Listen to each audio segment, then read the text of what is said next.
Coming up in this Lost and Found video, you will hear the heartbreaking story of an adopted man named Rashid, who is looking for his US biological father. Rashid reached out to the Liran Blairslog to ask for our help.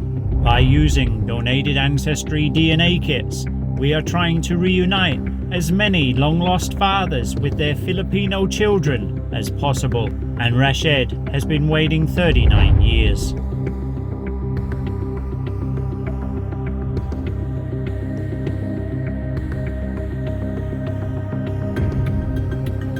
Thank you very much to the Bambusan family for donating us ancestry DNA.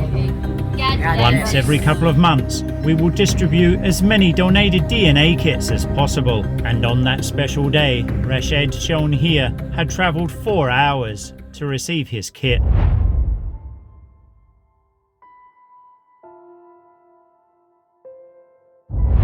I'm here today with Rashid. What year were you born? September 16, 1985. You're looking for your long-lost biological father. Yes. Father, brother, or anything. I don't have anyone. So just take us through it. You took a DNA test with us a year ago here in Olongapo. You live in Manila, Yeah. and it's been now just over 1 year since you took that ancestry test. Yes, sir. Just by looking at Rash, you could tell the pain he was carrying in his eyes, given away as a baby and taken in by the nuns. You were adopted and put into an orphanage or the nuns in Olongapo in 85. That's what my adopted parents say, that I came from the nuns here in Olongapo. So you don't know anything about your biological father or your biological mother? Yes, sir. I don't have any. There was no paperwork, no Yes. adoption papers, No, sir. and you were raised in Manila? Yes, sir. Okay. And for all of this time now, you're 39 years old. You've been wondering who is your father. I mean, looking at you, you look like a full Filipino to me, but you're unsure whether you're full Filipino or you're half Yes, sir. foreigner. You don't know. I don't have any information about myself Wow. or my family, real family. It started when I was 7 years old. 7. They told me that I'm only adopted child, and they don't know anything about my family or anything. It's very sad. Very sad. Starting from 7, I always think, who am I? Yeah. What's my real name? Who's my father? Who's my mother? Who's my brother? Who's my sister? Or do I even have one? Yeah.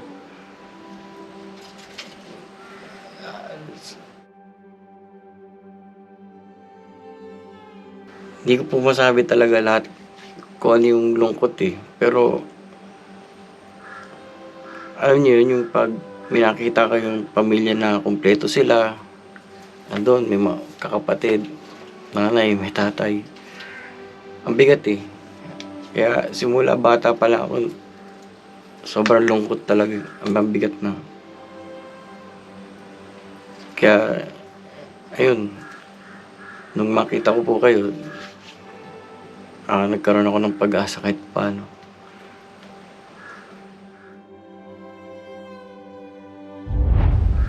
Aksidente po kasi nag-ano ako sa Facebook ko. Nag-ano sa wall ko yung parang group ng Olongapo. So, naisipan kong isubukan kasi may balat ako dito eh. Pinicture ko yung balat ko. Pinost ko doon na baka sakali na may maka-identify sa akin yung nanay, kung totoo man na yung nanay ko yung Olongapo. Baka sakali ma-identify niya yung balat ko. That side. I posted the picture of this. Desperate to find answers for himself, Rashid posted on Facebook, and here it is, translated poorly into English. But the gist of it is, he wanted to try and find his birth mother or somebody that would recognize him. Doon po ako nagbaka sakali kung may makakilala. Hanggang sa nag-comment nga po si Ma'am Maricel na tutulungan po ninyo. Right. Ayun, doon na po tayo nakapag-usap lang. So yeah, then he reached out to us through the messenger, and we invite him to come and visit to Olongapo because we're doing a mass DNA testing, and Rashid is one of them. So the time when I received the message of Rashid, I said, "Are you interested to talk the DNA test and maybe you get a closer match?" And he said, yeah, he's willing, and he traveled all the way from Manila to Olongapo just to take that DNA test. Bali, dalawa kaming inampon. Yung isang mas bata sa akin, 1 year lang pagitan namin. Nakuha niya yung birth certificate niya. Pero pagdating sa akin, wala. Kahit ano, wala. Okay. Kaya, zero po talaga ako sa kahit na anong impormasyon. Sa totoo lang kasi, yung nag-adapt sa akin, medyo may kabigatan ng kamay nun. Kumaga kung ano yung madampot nun, tumatama sa amin nun. So it's really straight. Hanggang sa pagkain, basta hindi po talaga maganda yung history namin nun. Pero minsan, pag nagpapamasahe sa amin yun, sumusundot ako ng tanong. Sabi ko, saan po ba kami galing? Ganun. Ang bukod tanging nasagot niya lang is, galing kayo sa Olongapo, nakuha kayo sa mga madre doon. Tapos, hindi na kami makapagtanong na kung sino yung mga magulang, sino yung kapatid, kasi iba yung takot namin sa kanila noon eh.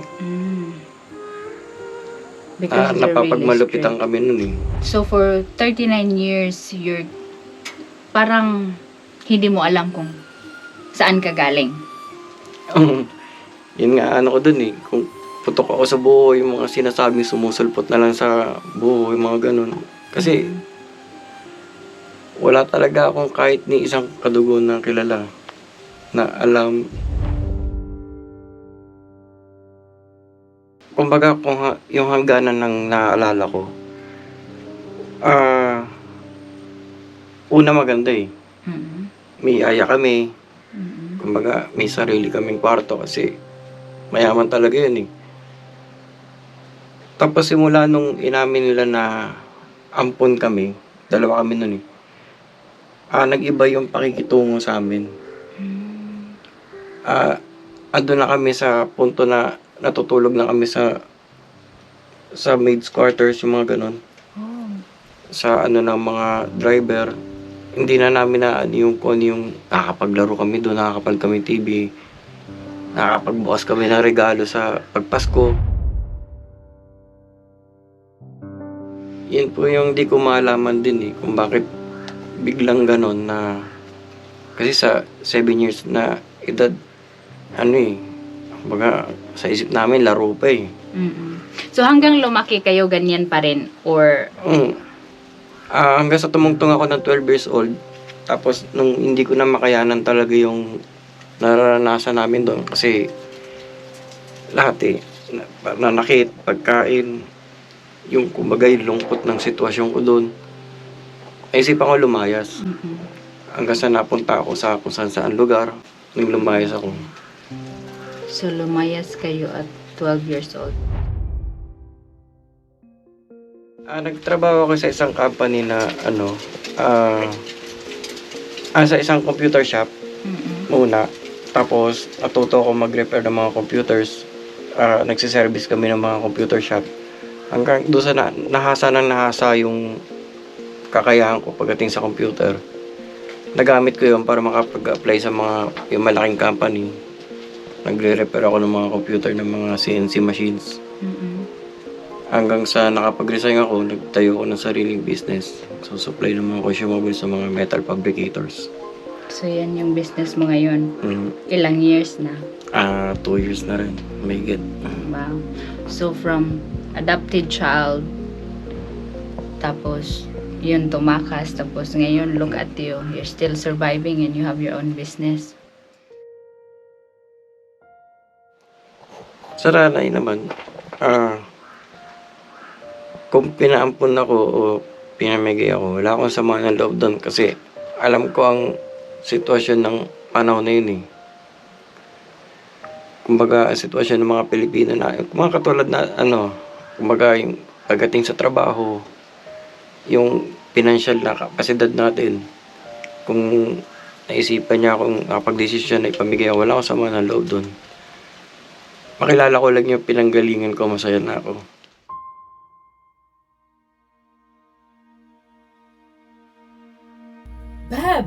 Bab, it's a father match for Rashid.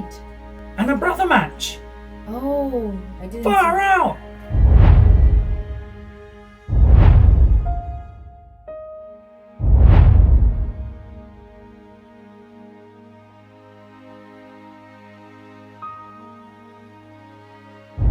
Myself and Leah May would just like to thank every one of you who has subscribed to the Leah and Blair slog recently.